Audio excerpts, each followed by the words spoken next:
Selamat datang di Alur Donghua. Kali ini Mimin akan cerita novel The Crown, Emperor of Eternity. Sebelum mendengarkan, jangan lupa subscribe, like, komen, dan share ya, biar Mimin tambah semangat. Selamat mendengarkan. Setelah 2 hari perjalanan, Cukuangseng dan kakak perempuannya akhirnya tiba di atas kota Siling. Kakak, itu Akademi Empat Roh. Cukuangseng menunjuk bangunan besar di Gunung Empat Roh. Culier mengangguk sedikit, matanya dipenuhi keheranan. Ini adalah pertama kalinya dia melihat bangunan megah seperti itu. Kakak, ayo pergi ke sana. Cukuangseng menepuk burung hijau di bawahnya, lalu burung itu terbang menuju Gunung Siling. Setelah beberapa menit, Cukuangseng dan kakaknya memasuki kedalaman Yuan dan tiba di halaman kecil tempat Kiu Kinger berada. Pintu kecil rumah bambu itu dibuka dan Kiu Kinger perlahan keluar. Guru Kiu, junior ini adalah di sini untuk mengembalikan burung roh giok, kata Cukuangseng sambil tersenyum. Kiu Kinger mengangguk, matanya tertuju pada Culier dan warna aneh melintas di matanya. Siapa ini? Dia sedikit mengerikan dan berkatanya dengan lembut. Guru Kiu, saya saudara perempuan Kuangseng. Culier berkata sambil tersenyum. Oh, Kiu Kinger berjawab dengan lembut. Menoleh ke arah Cu Kuangseng dan berkata, menurut aturan Si Liuang, kamu tidak boleh membawa orang luar dengan bebas. Alasan aku ingin kakakku tinggal di Siliuan, jadi aku perlu merepotkan guru Kiu. Kiu King menatap dengan mata dingin, tetapi tidak menjawab. Melihat ini, Cikuangseng menjadi semakin tidak berdaya lalu berkata, Guru Kiu, Anda juga tahu bahwa hubungan saya antara tetua agung tidak baik. Jika dia terjebak masalah ini, kakak perempuan saya pasti tidak akan bisa tinggal di sini. Apa yang kamu inginkan? Tanya Kiu King Cikuangseng dengan ragu-ragu berkata, saya ingin tahu apakah Guru Kiu dapat membantu kakak perempuan saya tinggal bersama Anda. Dalam hal ini, tetua tidak akan berani mengatakan apapun. Dia tahu status khusus Kiu King di Siling Yuan itu sebab saya mengatakan itu. Mendengar ini, Kiu King melirik keduanya. Setelah merenung sejenak, dia mengangguk sedikit dan berkata, oke. Terima kasih Guru Kiu. Culier samping membungkuk dan terkekeh. Melihat ini, Kiu Kinger mengulurkan tangan untuk membantunya berdiri. Senyum dingin yang dulu dia miliki sekarang tampak sedikit lebih intim. Aku bosan tinggal sendiri di sini. Akhirnya punya seseorang untuk diajak berbicara. Melihat adegan ini, Cukuangseng langsung merutkan bibirnya secara diam-diam. Setiap kali Kiu Kinger melihatnya, dia selalu menunjukkan sikap dingin dan acuh. Tapi sekarang dia begitu dekat dengan kakaknya.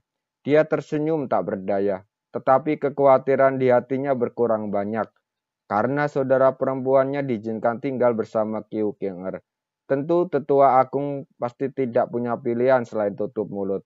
Cepat kembali, Kiu Kinger memandang dan berkata, besok adalah waktu memasuki halaman bumi. Kamu harus memakan waktu luang untuk bersiap. Setelah mendengar ini, Cugangseng pergi. Kiu King melihat ke arah dia pergi melirik ke arah Culier dan berkatanya bersenyum. Kamu memang memiliki saudara yang baik. Mendengar ini, Culier merasa sedikit aneh. Sebagai seorang wanita, dia selalu ada perasaan samar bahwa Kiu King seperti memperlakukan adiknya dengan sedikit aneh. Adikku benar-benar beruntung. Dia menggelengkan kepalanya, tidak tahu apakah dia harus senang atau tertekan. Kiu King tenang, berkata sambil terkekeh. Selama kamu tidak meninggalkan bukit ini, tidak ada yang akan mengganggumu. Setelah mengatakan itu, dia meraih tangan Culier dan berkata, ayo masuk. Culier tersenyum dan mengikuti Kiu King ke dalam rumah bambu. Sebagai seorang kakak, dia selalu ingin tahu tentang wanita yang pernah berhubungan dengan adiknya. Oleh karena itu, dia ingin mengetahui lebih baik orang seperti apa Kiu King itu. Di sisi lain, di dalam ruangan, di ruangan pohon kuno, Cukuangse membuka telapak tangannya dan kristal ungu tua muncul di tangannya. Ini adalah batu roh ungu, benda langka dari langit dan bumi yang mengandung kekuatan spiritual yang kuat. 20.000 koin kuan. Tentu Kuan Bot itu benar-benar rakus.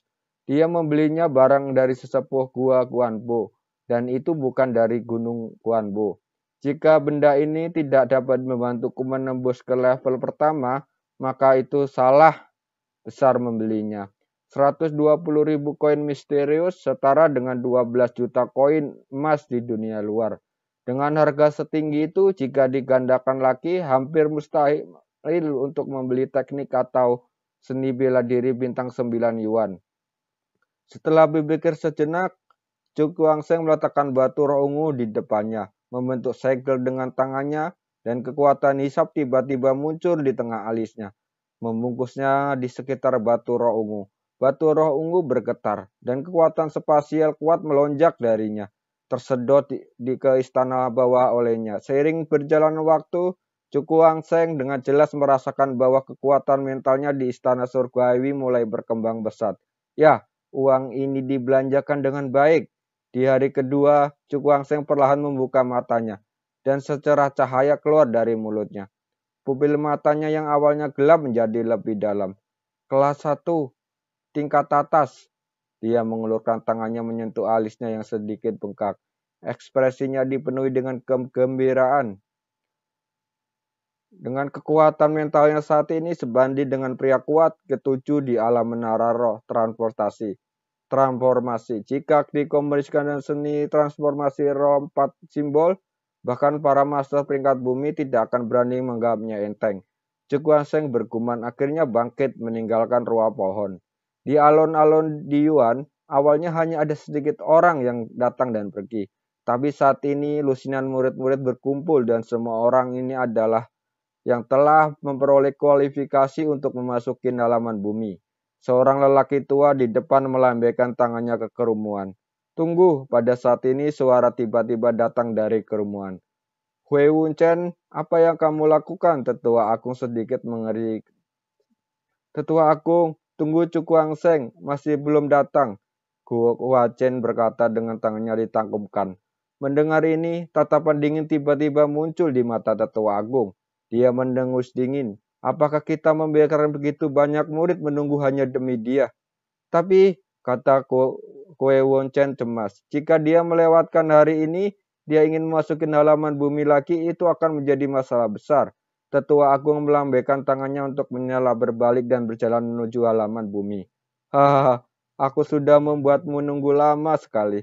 Terdengar suara kecil dan Chu Kuang-seng datang dari kejauhan dan mendarat di alun-alun. Bocah, kamu akhirnya kembali. Chu Kuang-seng tanpa berdaya. Terima kasih banyak senior. Chu Kuang-seng menangkupkan tangannya. Hui Wuchen melambaikan tangannya dan berkata, aku berkata hari itu bahwa jika kamu menang, aku akan menjadikan temanmu. Chu Kuang-seng tersenyum, menatap ke arah Tetua Agung dan berkata, kamu boleh pergi sekarang, Tetua Agung. Tetua Agung itu mendengus dingin dan berkata dengan wajah muram, kamu tidak perlu bangga, halaman bumi ini tak seperti Wan Yuan. Jika kamu tidak tahu bagaimana menahan diri, kamu akan jatuh. Terima kasih atas kata-kata baik dari Tetua Agung. Junior ini akan mengingatnya. Chu Kuang-seng tersenyum tipis tanpa sedikit pun kemarahan di wajahnya. Ekspresinya yang hambar segera membuat Tetua Agung itu sangat marah. Tetua Agung melambaikan lengan bajunya dan berjalan menuju halaman bumi. Melihat ini, Chu Kuang-seng dan lainnya segera mengikuti. Di halaman bumi, berbeda dengan akademi tinggi biasa, terdapat gedung-gedung tinggi dan megah di mana-mana. Di sekelilingnya ada puncak-puncak kecil di mana-mana. Apakah ini halaman bumi? Semua siswa Kuan Yun melihat pandangan ke depan. Mata mereka dipenuhi dengan kekaguman. Chu Kuang-seng melihat sekeliling, ekspresinya sedikit terkejut. Dengan persepsinya yang tajam, dia mampu mendeteksi banyak aura kuat dari puncak gunung tersebut. Benar pantas menjadi halaman bumi. Dia tidak bisa menahan diri untuk tidak berseru. Tanpa kekuatan alam Tome, pada dasarnya mustahil untuk berkembang di sini. Tetua Agung meliriknya dengan tatapan dingin, menunjuk ke puncak dan berkata, setiap puncak di sini dikendalikan oleh lebih dari 5 siswa dari Akademi Bumi. Dan semua siswa ini berasal dari kekuatan yang sama. Jika Anda mau mendapatkan pijakan di halaman bumi, Anda harus bergabung dengan salah satu kekuatan ini. Setelah mendengar kata-kata ini, ekspresi banyak murid Kuan Yin berubah. Dibandingkan dengan halaman luar, halaman bumi ini memang merupakan dunia lain. Bahkan batas antara siswa pun begitu jelas. Bisa dibayangkan bahwa banyak sumber daya kultivasi diperebutkan oleh kekuatan yang terdiri dari para siswa ini.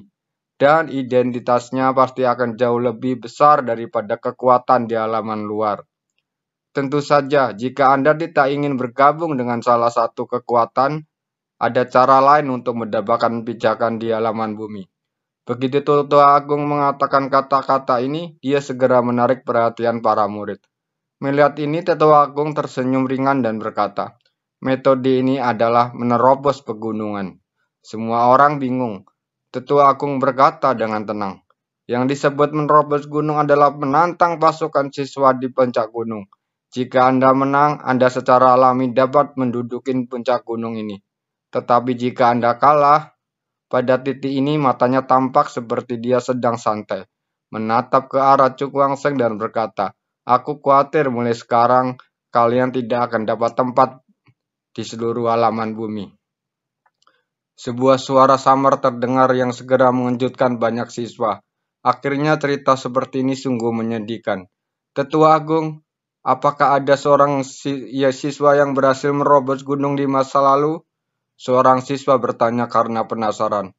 Mendengar ini, Sesepuh Agung menggelengkan kepalanya dan berkata, tidak ada yang berhasil. Bahkan nomor 1 di peringkat surgawi saat ini, tapi hanya selangkah lagi tapi masih gagal. Begitu kata-kata ini keluar, banyak orang terkejut betapa monsternya dia menjadi nomor 1 peringkat bumi. Tetapi bahkan orang seperti itu pun tak berhasil saat itu. Bisa dibayangkan betapa sulitnya apa yang disebut menerobos gunung ini. Melihat semua orang tampak terkejut, Tetua Agung tiba-tiba menunjuk ke suatu tempat di halaman bumi dan berkata kepada Cukuang Seng, kamu adalah siswa pertama yang berada di peringkat bumi sebelum memasukin halaman bumi. Mengapa tidak mencobanya? Cukuang Seng meliriknya, bagaimana mungkin dia tidak mengetahui niat jahat lelaki tua ini. Namun, dia tak dapat menjawab. Sebaiknya dia dan banyak siswa melihat tablet ke batu hitam besar. Tablet batu besar itu tingginya puluhan kaki, berdiri seperti bukit di halaman. Dan di ujung lob batu ada sederet karakter emas. Nomor 48 di peringkat bumi, Cukuang Seng. 10 hari yang lalu posisi ini milik Cukuang Seng tidak memikirkan namanya, tapi mengarahkan pandangannya ke atas puncak peringkat bumi. Ada sederet karakter emas cerah. Nomor 1 di peringkat bumi, Qi Wuliang. Qi Wuliang. Mengamatkan 3 kata ini ada dirinya sendiri dengan lembut. Meskipun dia belum bisa melihat orang aslinya, Cukuang Seng masih merasakan kehadirannya yang mendominasi. Oke, saya sudah selesai menjelaskan aturan. Apa yang harus saya lakukan selanjutnya semua tergantung pada kemampuan kalian masing-masing. Sesuara Tetua Agung terdengar pada saat ini. Dia menatap orang-orang dengan ekspresi yang berubah-ubah. Dan akhirnya matanya berhenti sejenak pada Cukuang Seng, lalu menjauh. Saya harap anak ini cukup sombong sehingga berani pergi ke pegunungan. Jadi jika ada datang ke sini, saya bisa menonton pertunjukan yang bagus. Dia mencibir diam-diam di dalam hatinya lalu pergi. Saat Tetua Agung pergi, para siswa saling memandang dan kemudian berpencar menuju ke berbagai puncak di Yun.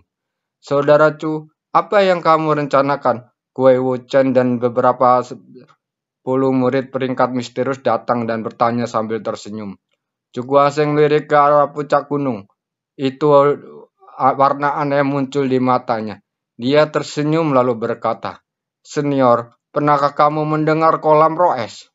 Mendengar kata-kata ini, 10 orang kuat di peringkat misterius tidak bereaksi banyak. Namun, Hui Wuchen terkejut, lalu memandang Cukuang Seng dengan ekspresi terkejut lalu berkata, saudara Chu, tahukah Anda di mana benda itu?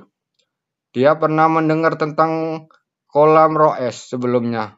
Adalah harta tertinggi yang langka dan sangat menggoda bagi orang yang seperti dia untuk menguasai teknik atribut es. Jika dia mendapatkan objek ini, dia akan memiliki kesempatan untuk menerobos ke ranah Tongmei. Cukuang Seng mengangguk lalu berkata, Saya pernah bertanya kepada seorang tetua, bahkan benda ini ada di halaman bumi. Benarkah? Mata Kue Chen tiba-tiba melebar dan dia berkata dengan penuh semangat. Di mana itu? Cukuang Seng menunjuk ke puncak gunung. Di sana Kue Chen berseru dengan kaget. Ya, kolam Roes ada di puncak gunung itu dan dikendalikan oleh sekelompok siswa Akademi Bumi. Cukuang Seng terkekeh. Mendengar kata-kata ini, Wei Wuchen yang awalnya bersangat kemudian perlahan-lahan menjadi lemas. Apa maksud saudara Chu dengan memberitahukan hal seperti itu? Dia menatap Chu Guangzheng dan berkata dengan mata berbinar. Pada saat ini, 10 ahli peringkat misterius lainnya juga memberikan pandangan penasaran. Mereka ingin tahu apa rencana Chu Guangzheng. Di bawah tatapan beberapa orang, Chu Guangzheng tersenyum tipis dengan melakukan api di sudut mulutnya. Saya ingin mengundang beberapa orang untuk bergabung dengan tim saya. Apa yang harus dilakukan? Menerobos gunung. Dua kata sederhana itu tapi membuat Wei Wucheng dan yang lainnya lesu. Memandang Chu Guangzheng seperti orang gila. Saudara Chu, apakah aku tidak salah mendengar? Apa kamu akan menerobos pegunungan? Setelah beberapa saat, Wei Wucheng kembali sadar dan bertanya ekspresi terkejut di wajahnya. Apakah orang ini gila? Sebenarnya ingin masuk menerobos gunung. Anda tahu, Penatua Agung telah menjelaskan dengan sangat jelas sebelumnya bahwa tidak ada seorang pun di masa lalu yang berhasil menembus gunung. Bahkan monster yang mencapai puncak surgawi hari ini hanya berjarak 1 langkah. Dan dengan demikian yang begitu tinggi, jika gagal akan sulit untuk mendapat pijakan di Dingyun. Konsekuensinya seperti ini jelas tidak tertahankan bagi mereka. Namun Chu Guangzheng sudah menduga keterjutan beberapa orang. Jadi dia tersenyum tipis lalu berkata, jika Anda berpartisipasi, saya bersedia membayar Anda masing-masing 30.000 koin misterius. Begitu kata-kata ini keluar, beberapa orang sudah terkejut menjadi lebih terkejut.